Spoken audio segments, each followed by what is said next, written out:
Hi, and welcome to the My Voice Matters session, the power of inclusive, anti-racist learning environments from Black youth. My name is Andratesha Fritzgerald, and I'm joined here today by two special guests. Introduce yourselves. Hi, my name is Tony. My name is Lani Fritzgerald. Okay, and we are going to present to you today. I don't know if you caught that, but they are my children. So this is a special treat for us. And if you're a mom or a dad, then you can understand that I am terrified because I have no idea what they're going to share, but I'm excited. If you would like to interact with this presentation, we invite you to view the interactive slides at http://bit.ly/my voice matters 9220.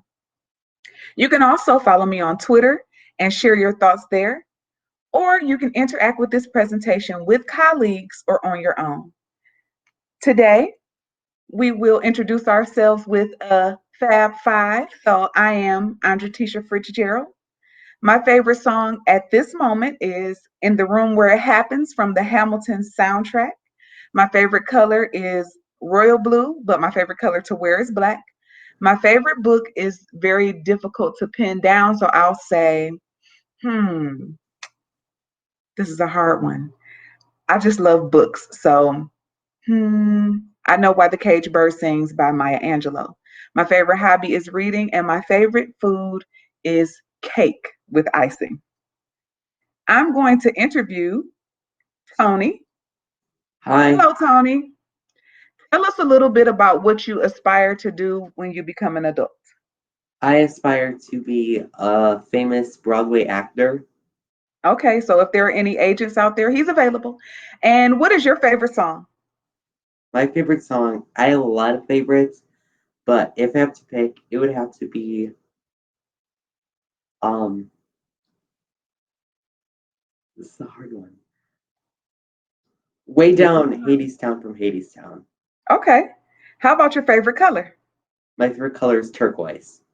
What's your favorite book? Better Nate than ever. Better Nate than ever. How about your favorite hobby?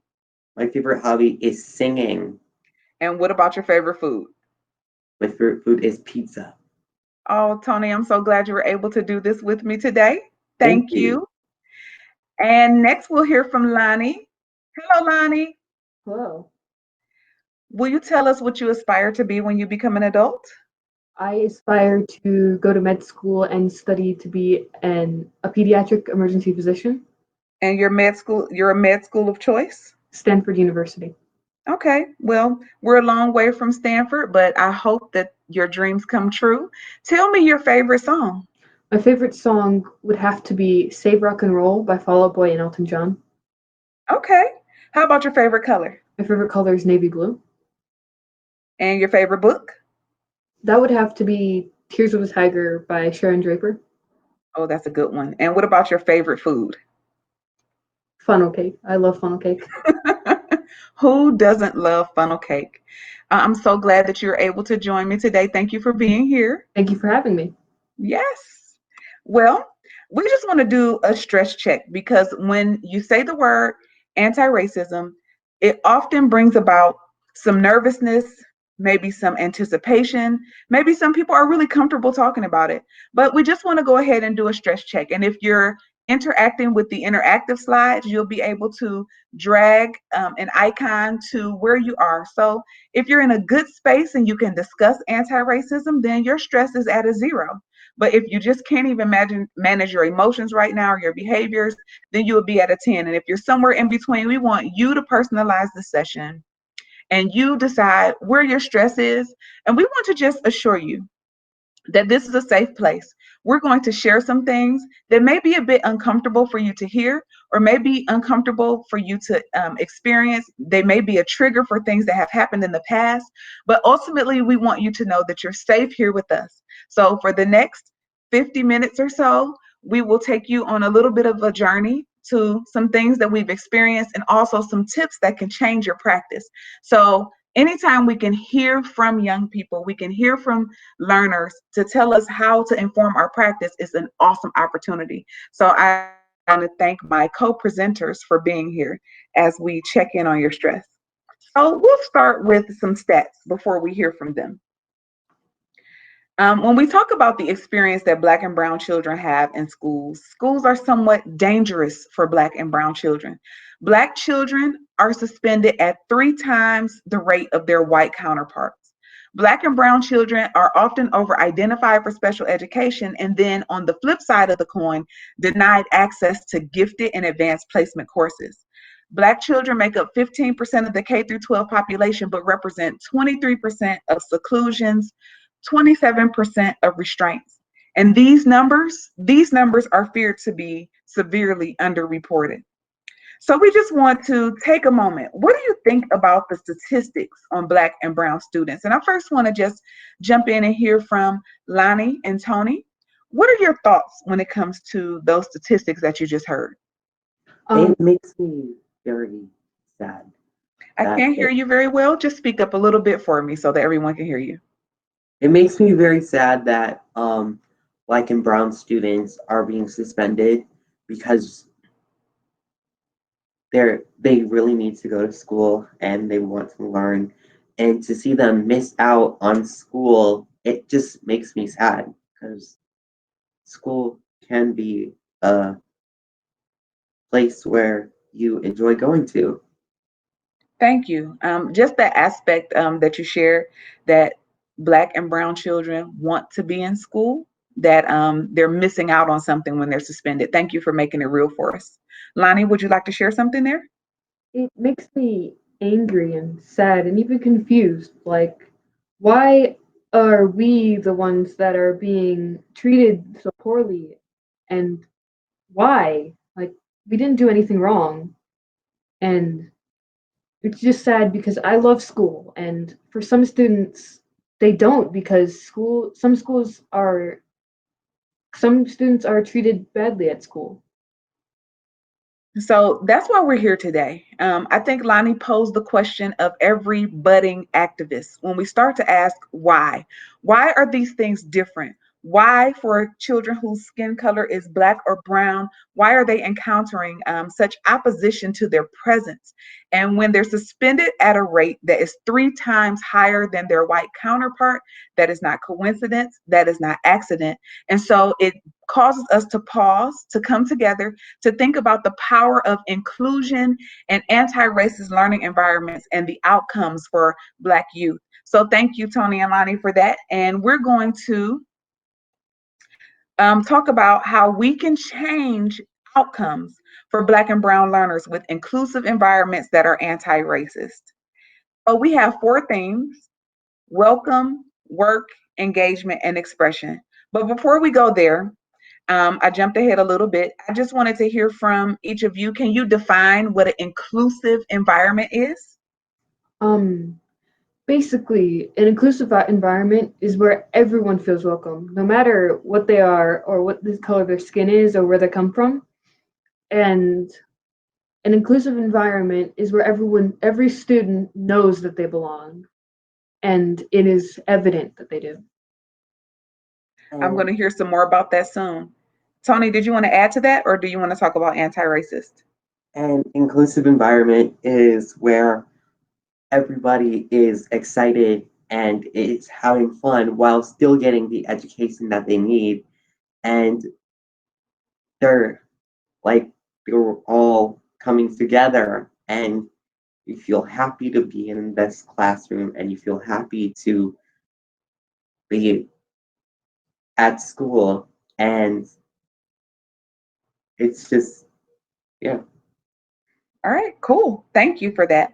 So we've defined inclusive environments where everyone feels welcome, regardless of their race or their background or their ethnic origin or their country of origin, regardless of their sexual orientation or preference, no matter where they are in their journey, whether they're advanced in their learning or if they're just starting their learning journey. All are welcome, and all means all, with no one left behind.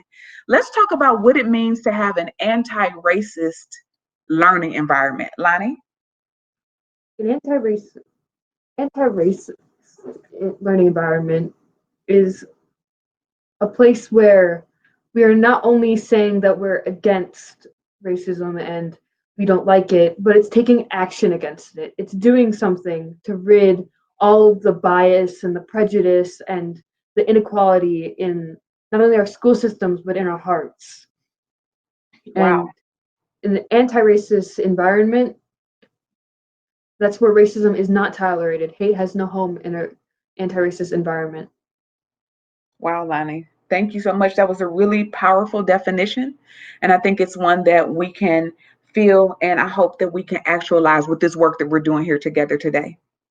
I am going to just go over to the four themes for today. So we're going to talk about inclusive and anti-racist work learning environments in four areas: in welcome, in work, in engagement, and expression. And if you're familiar with universal design for learning, some of these aspects will sound very familiar to you, but we're going to look at them through an inclusive and anti-racist lens. So first, we're going to talk about welcome. So, if you guys can tell me, what are some things that teachers do to make you feel welcome at school? Tony? They greet me, they get me excited, and they always make me laugh, and they always make me smile, and they tell me when to do the right thing, but in like a way that it isn't like nasty, you know? Okay. So even when you're doing something wrong, because of the relationship, they can tell you the right thing to do. But I love that you talked about the power of being greeted with a smile. Everyone loves that, right? Lonnie, how about you? What are some things that teachers do to make you feel welcomed at school? I feel welcomed when the teacher makes sure that I'm a part of the conversation and the discussion, just part of the class, and that teacher still holds me accountable and makes sure I get my work done, and also, greets me with the same joy as they would, and the best teachers always, know how to make me laugh, but Okay. still are know how to get down to business when it comes to academics. Okay. Thank you for sharing that. Now, you both talked about almost like this sense of community in the classroom. How do you know you belong? How do you know? Either of you can jump in. Go ahead. I guess how I know that I belong in the classroom is when the teacher says, "Hi, we're so glad to have you here. We're glad to see you back at school." And as you know, like the teacher makes sure that we get down to business while having an extremely fun time. Okay. Just like So both fun and academics at the same time, not fun without the academics, but both. Get down to business. All right, Lonnie, you were going to share something. I'm sorry for um, cutting you off. so I know that I'm welcome in a classroom when the teacher's inviting me to come and inviting me to be a part of the class, not pushing me away or shutting me down or making me stay quiet. A welcoming teacher will try to get me to talk with the class and share my knowledge and what I know, not shut it down. And even if I don't understand a topic, they try to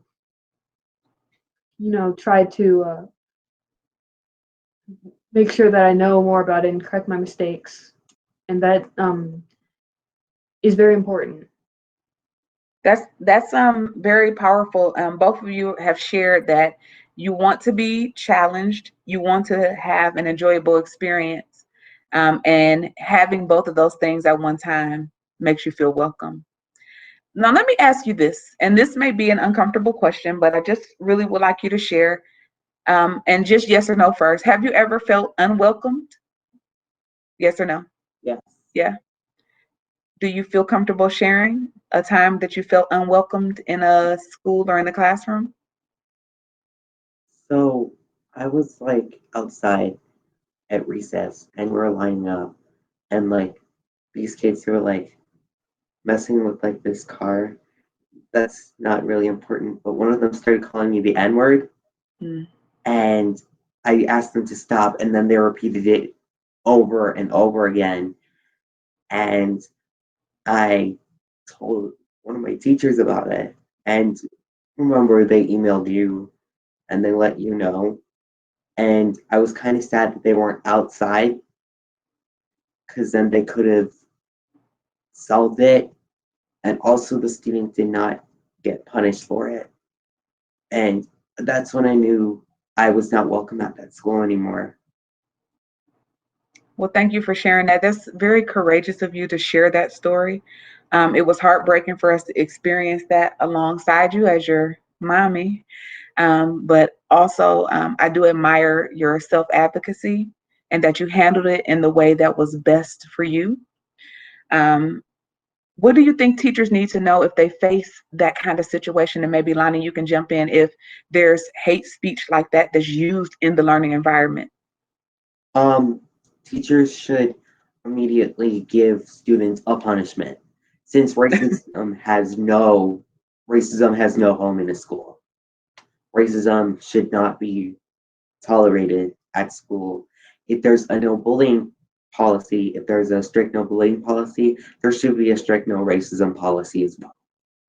Thank you, Tony. Lani, did you want to weigh in on that? Yes. If there is an incident happened, you should immediately shut it down and make and tell the student that this is not okay. Don't say these things, don't do these things.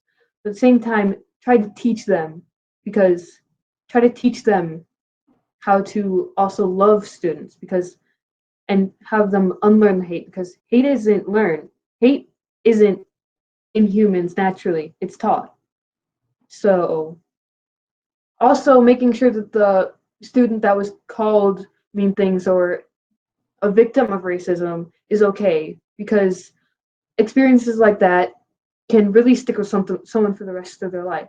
However, a good experience, a good teacher that teaches the kids valuable life lessons about how to treat other human beings can also stick around for lifetimes. These are our future leaders, our future politicians, our future celebrities, our future voters, and we need to be teaching them now how to treat each other with respect and the same kindness they would treat someone just like them. Thank you, Lani. That was a very hurtful incident. And again, Tony, you handled it well. And I love that you pushed the system a little bit to talk about how to keep kids safe, how to help kids learn the common ground and build those bridges of understanding one to another. And Lani, I love that you are always pushing for teaching inclusive language and coming against those words or phrases that are harmful to someone else. So thank you both. I know that our future is safe because you guys will be leaders there. You're leaders now. So, welcome is very important. Having learners to feel welcome by what teachers do, by what they allow, by what they don't allow, and what they teach through all impacts how welcome a child feels in the classroom. Black and brown children need to know that they are welcome, that teachers are fierce defenders of their presence, that what they have and the gifts that they bring are welcome. And so I want you to just pause a minute as a teacher or a leader in a school. I want you to make connections. So think about something that Lani and Tony shared. Think about your practices and what connects these concepts.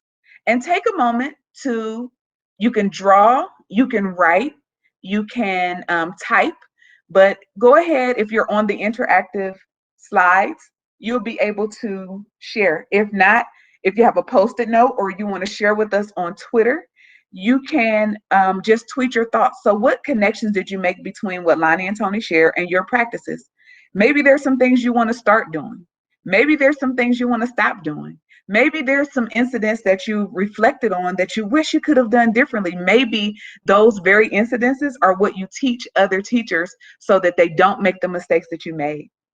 So we'll pause a moment and allow you to reflect.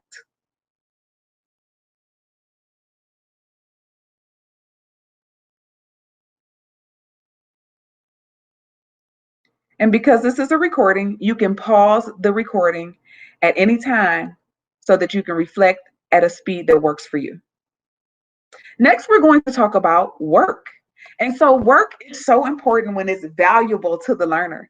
And so, Tony, Lani, what's one assignment that was memorable to you? You don't have to raise your hand, you could just tell us. I One that was memorable for me was the wax museum that I had in fourth grade. It was so much fun, and I like seeing all my friends be these random people. Um, and I liked getting to see the coolness of the costumes. Okay, so, and it was just a fun project to do. So, with the Wax Museum, you guys had to do some research on individuals in history or pop culture. And then what did you do? What I did for my wax museum, What was the assignment? you had to you have to research a person. You have to choose a person to research, and we had to make a speech and dress up as that person. Okay. Lonnie, how about you? What's an assignment that was memorable for you? Um, it was a very minor assignment. It was last year, and it was for my U.S. history class, and we had to talk about our heritage. And me, that's something I love talking about. Um, and I just love telling the story about how you know we, on my mom's side, the descendants of slaves from Africa, and how that we had a great, like very great great great grandfather, and when he was younger, he was the only person in his family who knew how to read. So at the very young age, he filled out the census for the family, and it's just very inspiring stories like that. And Okay. also, Okay. on my father's side, my paternal grandmother is Native Hawaiian, and she was born before Hawaii became a state. So she was a little girl, and she saw the events, like how she saw Hawaii becoming a state, and I just love talking about that. But I do understand that not everyone feels comfortable talking about that because not everyone's family situation is the same. So one thing I want teachers to know is that sometimes students won't feel comfortable, and that's okay. Like, as teachers, I me as a student would love it if you gave us options, because that is also important. Well, yeah, like um, something like options. Like, remember during the wax museum, some people got like scared because not a lot of people have the same public speaking gifts as others, and it was kind of sad to see that everybody had to do it, even though people were uncomfortable. Some people could have done a poster. I love it. Thank you so much for sharing that. So basically what I hear you saying is and we talked a little bit about welcome, inclusive, anti-racist, is that there are times where just simply having a choice will make a child feel more welcome, will help them to do something that is comfortable for them. And that doesn't mean don't push or challenge a child to do more than what they think they can, but it does mean to be sensitive to family dynamics or sensitive to racial dynamics when assigning work. So let's talk a little bit about when has the work that you've been assigned been inclusive of your culture, or when has the curriculum, meaning the work that is given to you or the methods that the teacher uses to deliver the content, made you uncomfortable? And you choose which question you want to answer. I want to know.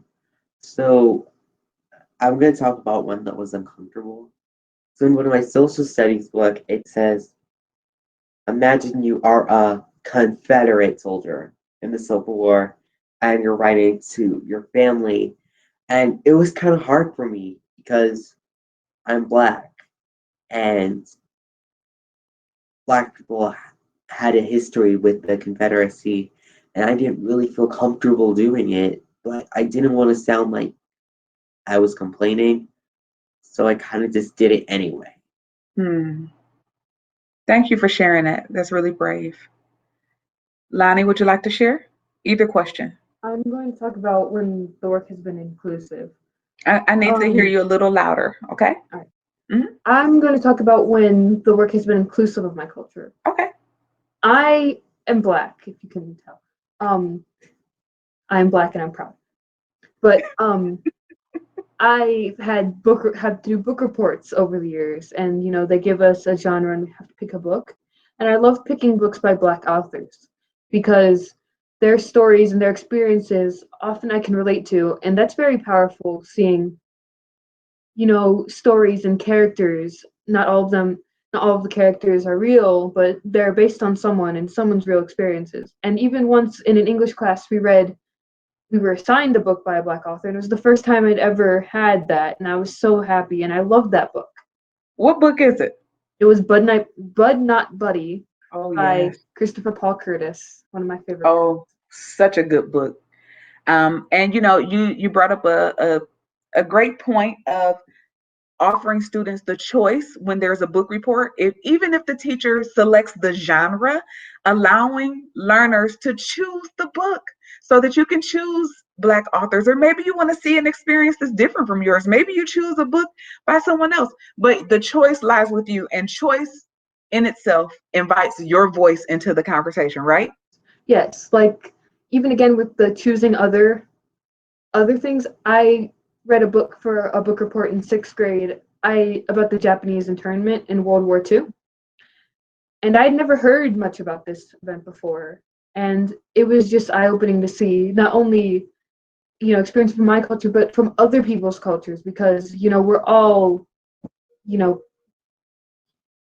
citizens of our country. And I think it's important to know what other people have experienced Yeah. so that I can better understand them. That's the power of an inclusive environment, right? That we get to lend from or borrow from the power of our collective experience as a learning community. And we get to hear other people's experiences and respect them, right?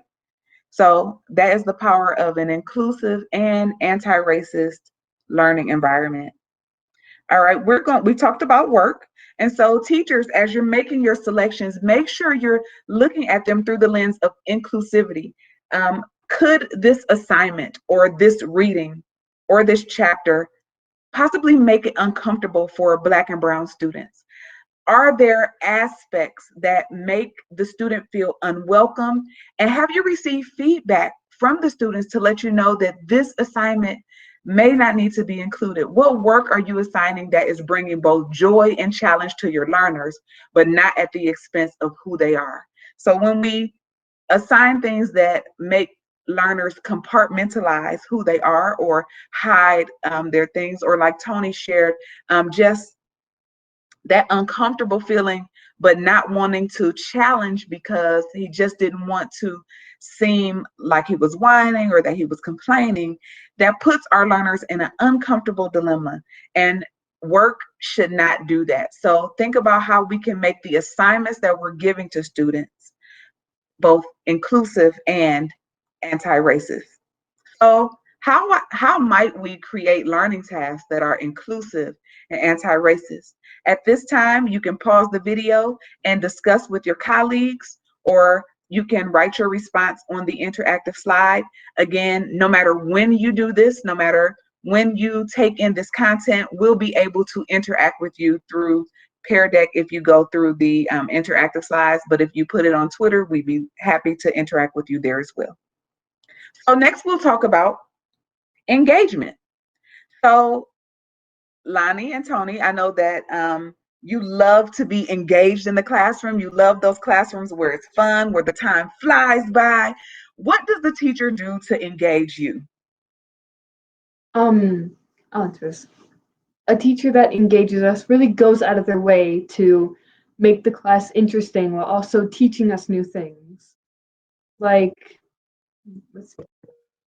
We had a history teacher, and he would, do different lessons, and sometimes he'd play music from the time period. And he even once dressed up as a Union soldier for a class, and to like, demonstrate and like teach us about the Civil War. And he really, tried to make like things that we'd remember, so that we do well on the test. And we did. I did very well in that class, and it's because I had a good teacher. Tony, how have you been able to use your natural abilities and giftings to interact with content at school? As you know, I love to act. So when we did Reader's Leader for class, I got to make silly voices and do these funny skits with my friends, and the class loved it. And it's just happy to see people seeing what your gifts are and watching them like it.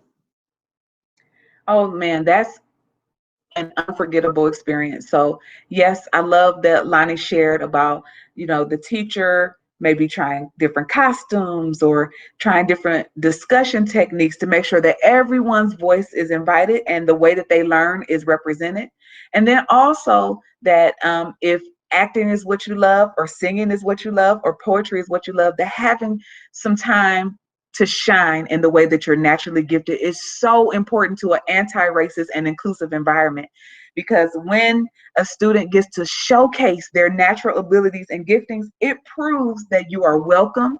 It also affirms that who you are and what you can do and how you think is part of this learning community. It makes it better.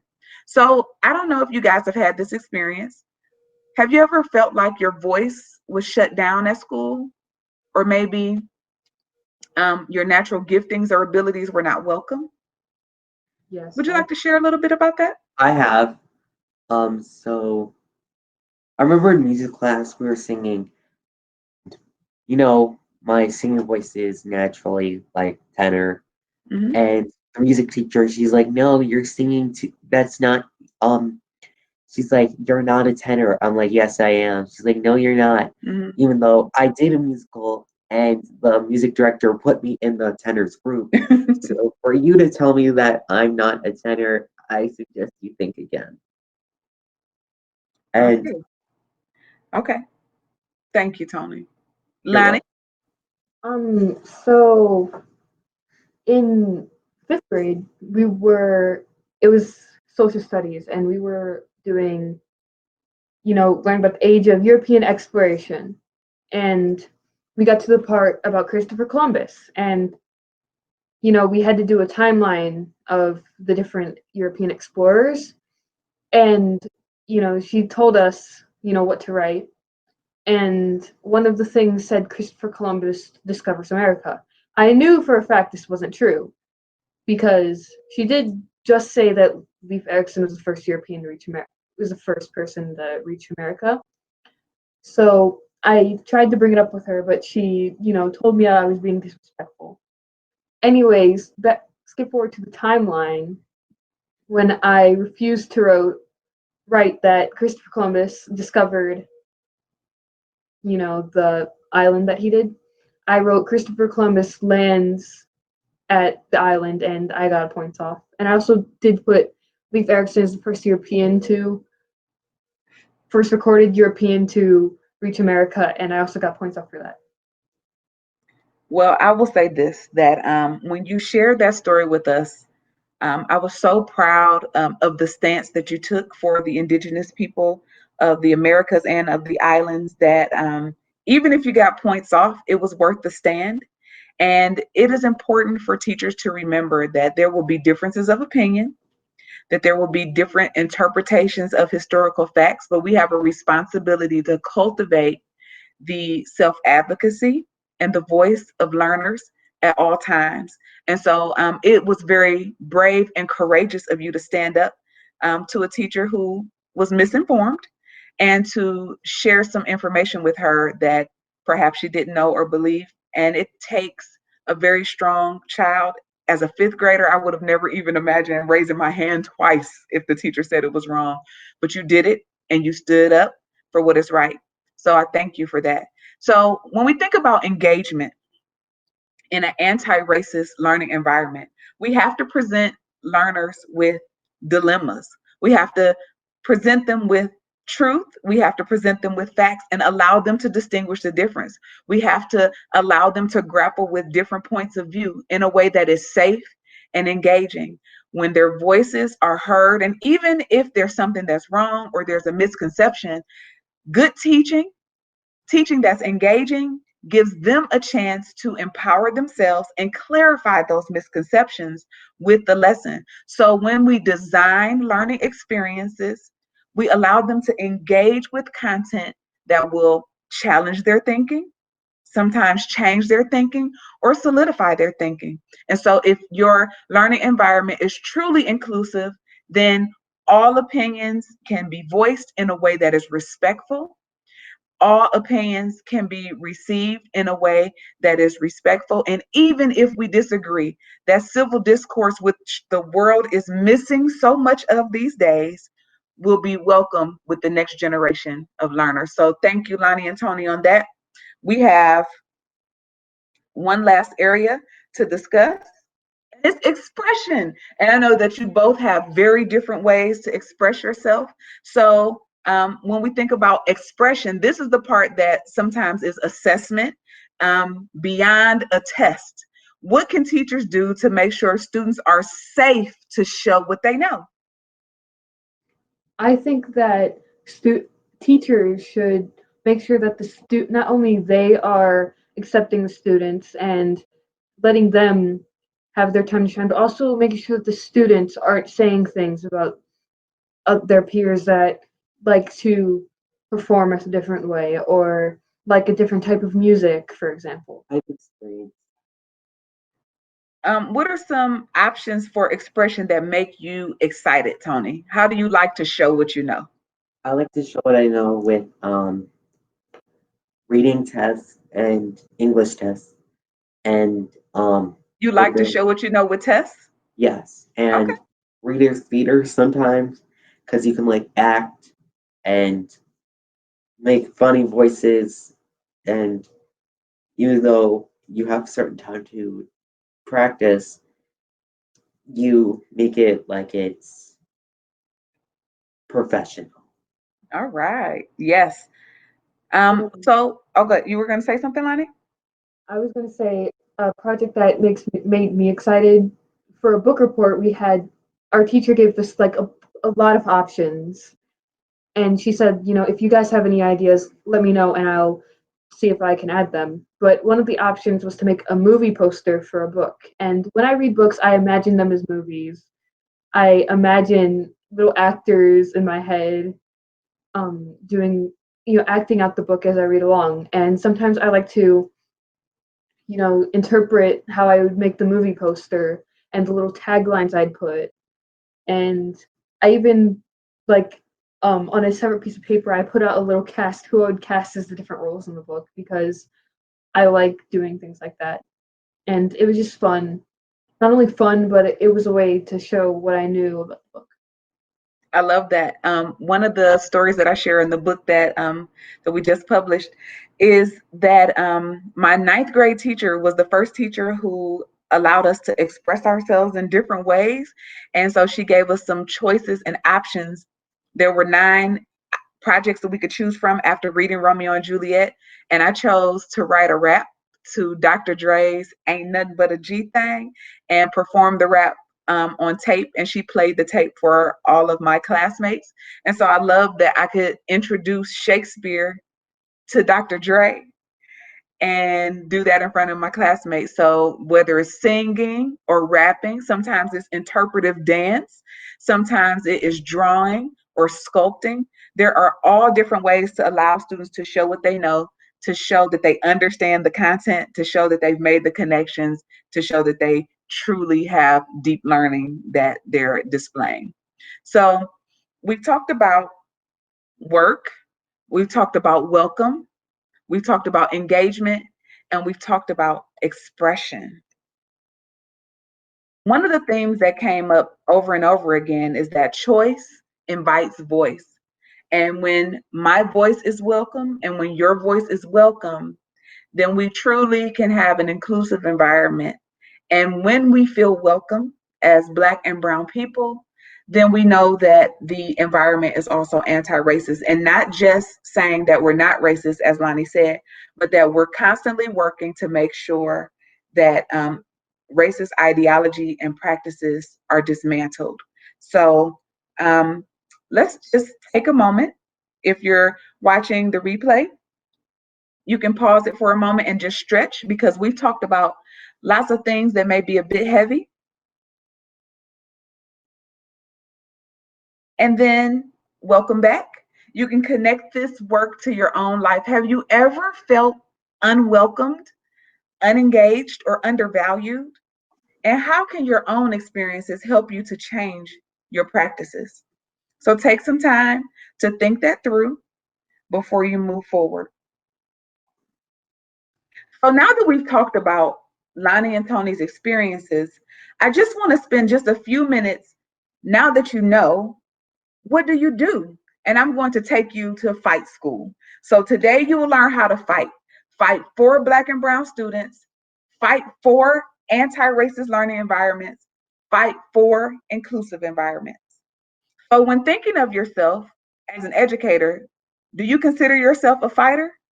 You can choose the option that best fits you, or just take time to think about that. Do you think of yourself as a fighter? Well, let me tell you this. If you're an educator in any capacity, you're in the ring. If you're in the ring, then you are here to fight. And if you are not fighting, then there's a fight that you are advising from the corner. So every one of us has a fight. If you're an educator, you are a fighter. So every fighter has to take a stance. I thought the first part of fighting was to put my fist up, but I soon learned that I have to center my feet. I have to know where I stand on the issue of racism. I have to know where I stand on the issue of universal design, an environment that is inclusive and anti-racist. I have to take a step back and take a moment to evaluate myself, my views, and my biases. I have to pivot. Are there viewpoints or traditions or traditional assignments that need tweaking? I have to bend my knees a little bit. Are there areas where I've been rigid or stiff-necked or unwilling to change? I can't be effective if I don't have those things. And then when I put my hands up, am I willing to prepare myself with the training necessary to take action, even if the feedback is harsh? Do I put my chin down to shift my view so that I can protect how I'm seeing? I have to protect the perspective that I have. And then am I up on the balls of my feet, ready to move, ready to be in the right place to throw a punch? We need effective fighters. Again, we talked a little bit about the statistics, but schools are set up for whiteness. They're established on white values. They're centered around white norms. They're set up for white success. And Black and Brown children are subject to environments where whiteness has been weaponized and Blackness has been demonized. And so the experience that they've had in schools can be dangerous, dangerous for Black and Brown learners. And today I'm asking you, will you fight for them? So we have two hands and one fight. Anti-racism is defined as a series of choices that purposefully and intentionally fight against racism of any kind.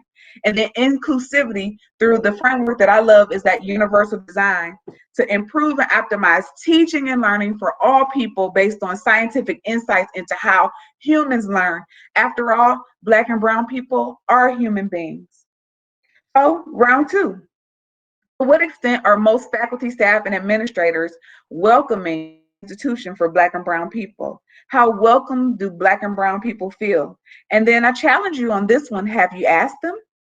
Welcome is more than a greeting. So when we put those universal design for learning tactics in place, then we create anti-racist teaching environments, learning environments.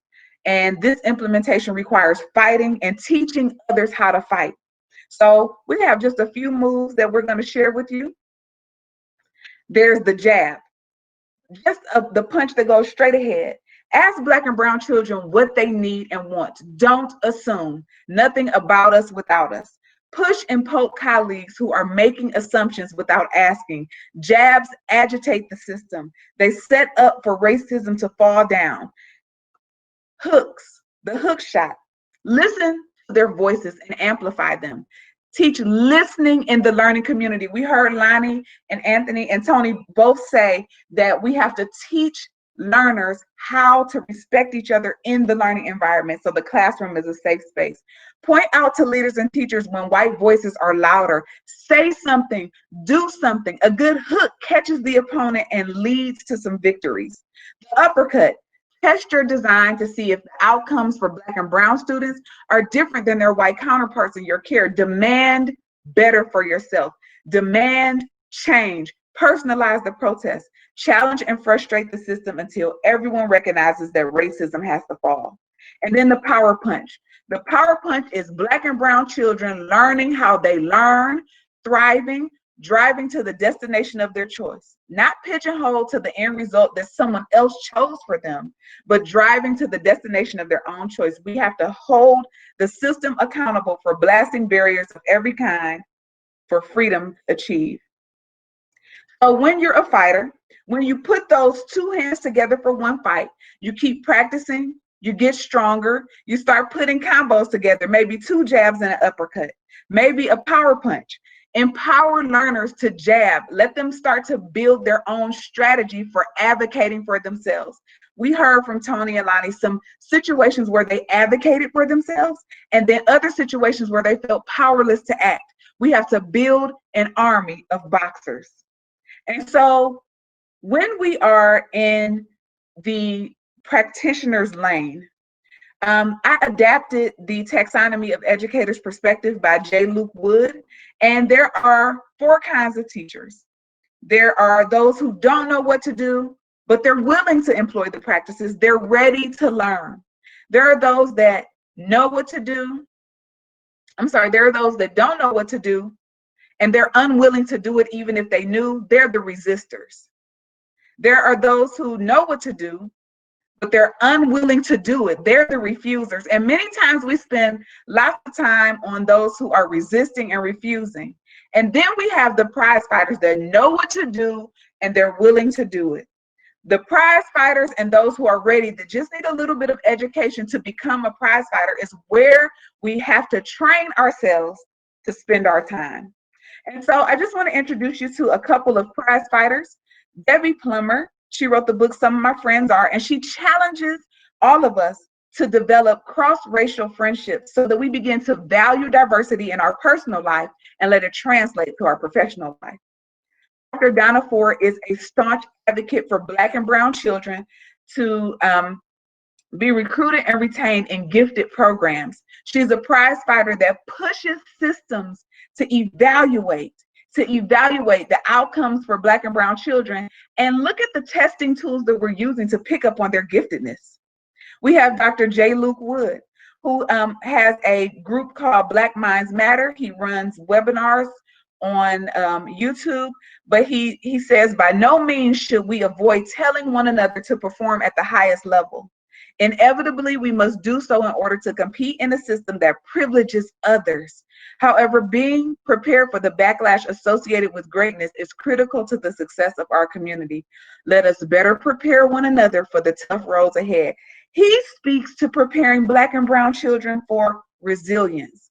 And then Samaria Rice, who I'm so grateful for. She is the mother of Tamir Rice, who was killed by a police officer here in our area in Cleveland. She wrote the foreword for my new book, Anti-Racism and Universal Design for Learning. She lent her voice to the project because she believes in arts and education and movement in education. Her son Tamir loved to move, he loves sports, he loved to draw, and she believes that those things should be embedded in the classrooms that serve Black and brown children. And she says, oppressive systems that force white supremacy puts obstacles on the road for our Black children. These obstacles shut down the way that Black children learn and express themselves to their full potential.